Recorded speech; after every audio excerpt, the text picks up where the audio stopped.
The current global financial system was largely established after the end of World War II, with the Bretton Woods Agreement being a key milestone. The Bretton Woods Conference, held in 1944 in Bretton Woods, New Hampshire, USA, established the International Monetary Fund (IMF) and the World Bank.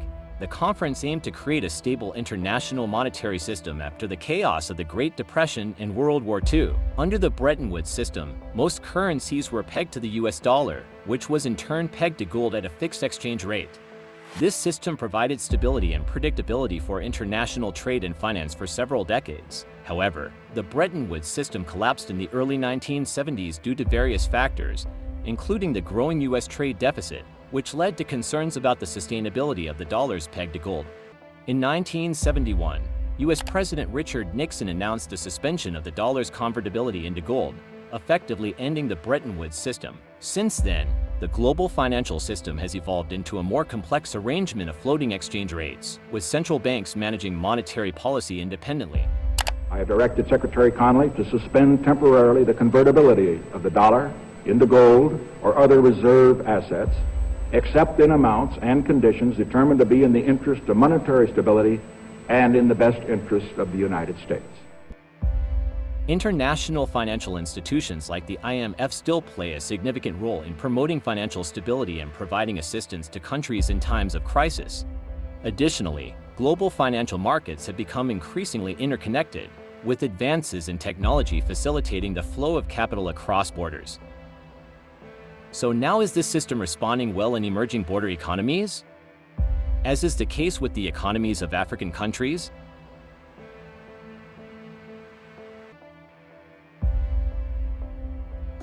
We are all struggling, and all our businessmen are struggling, and our traders are struggling to make payment for goods and services from one country to another because of differences in currencies. And in the middle of all this, we are all subjected to a dollar environment. Kenyans want to pay for Tanzanian goods in dollars. Tanzania wants to pay for DRC goods in dollars. Egypt wants to pay. Why are we bringing dollars in the middle of our trade?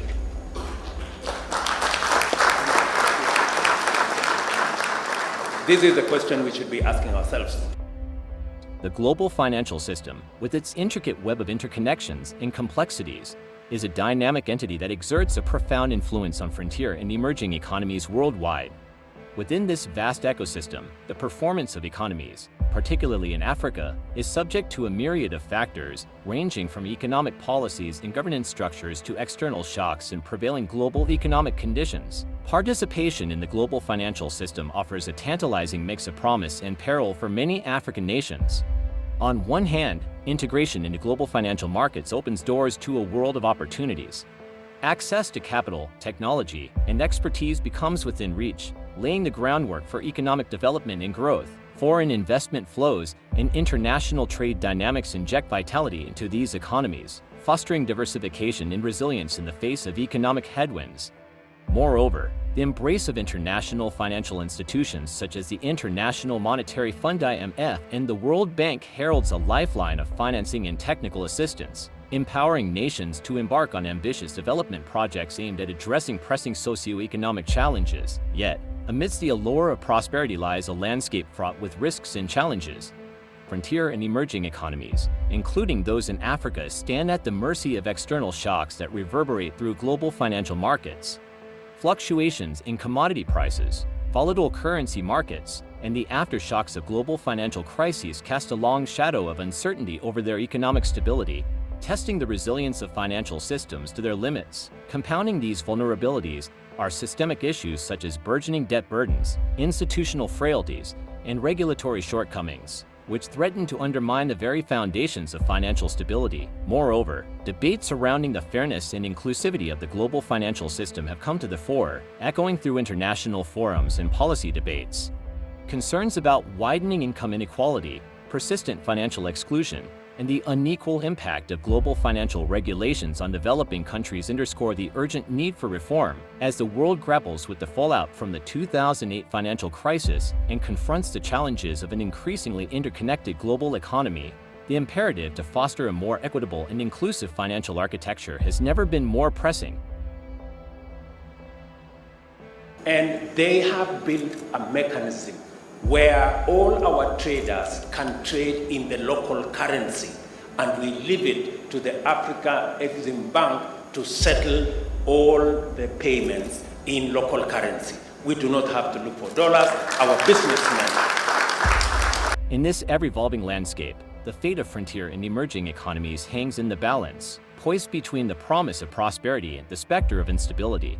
As policymakers, economists, and stakeholders chart a course forward, the imperative to address these multifaceted challenges with foresight, agility, and resolve has never been clearer. Only through concerted efforts to fortify financial systems, promote inclusive growth, and ensure that the benefits of globalization are shared equitably can Africa and other emerging economies realize their full potential in the global financial arena. Now, what is wrong with financially globally architecture in Africa or emerging economies like in countries of Africa? In the heart of Africa's bustling cities and remote rural communities alike, the financial architecture stands as both a beacon of hope and a barrier to progress. Across the continent, from the bustling streets of Nairobi to the sprawling landscapes of Johannesburg, a myriad of challenges beset the current financial landscape, hindering the aspirations of millions and stifling the potential for economic growth and prosperity. Currency instability adds another layer of complexity to Africa's financial woes. Fluctuations in exchange rates sow seeds of uncertainty, complicating investment decisions and thwarting efforts to plan for the future. These challenges are compounded by shortcomings in monetary policy frameworks and the aftershocks of external economic shocks, which can destabilize economies and undermine long-term growth prospects. Compounding these challenges is the pervasive presence of the informal economy, which thrives beyond the reach of formal financial systems. While vibrant and resilient, this informal sector undermines efforts to implement effective monetary policies, depriving governments of crucial tax revenues and impeding efforts to foster sustainable economic development. High levels of public debt present yet another pressing concern for many African nations. Mounting debt burdens constrain fiscal policy options, limiting governments' ability to invest in critical infrastructure and essential services. Over-reliance on external borrowing leaves economies vulnerable to external shocks and exchange rate risks, exacerbating financial instability and raising fears of debt distress.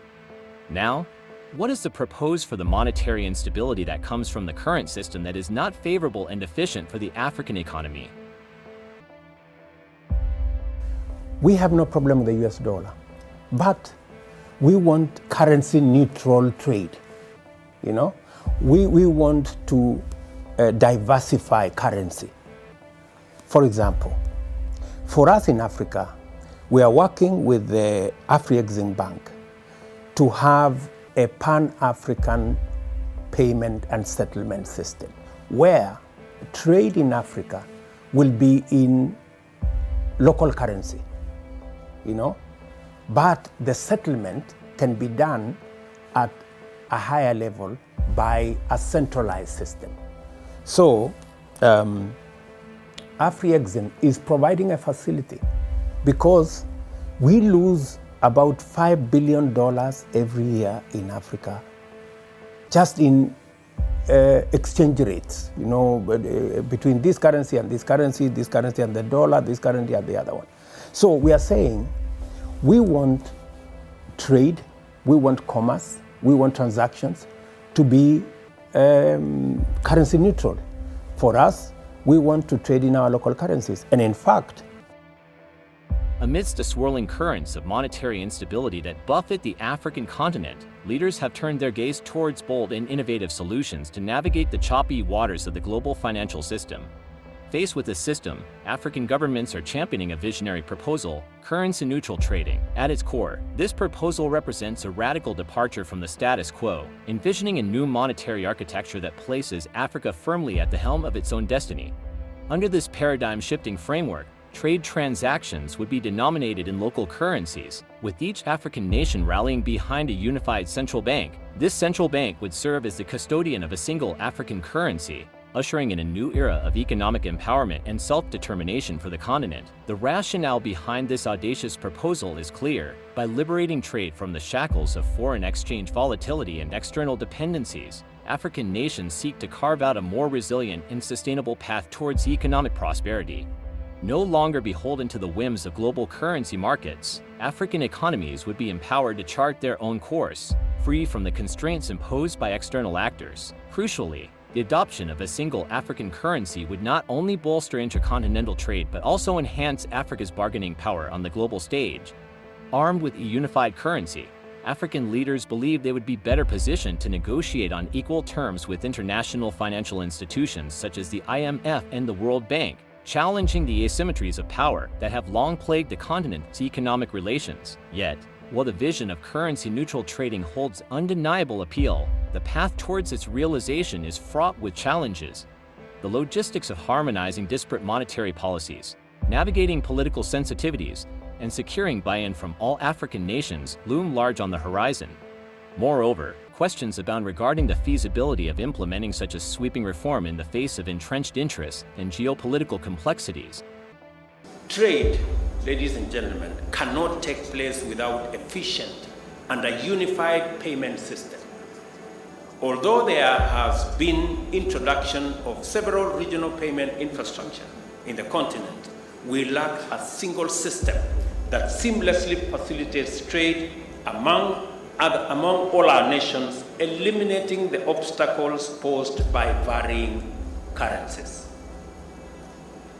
I am, however, delighted to note that Afreximbank, in its mandate to facilitate intra-Africa and extra-Africa trade, embarked on building a centralized payment and settlement system to support trade under the ACFTA.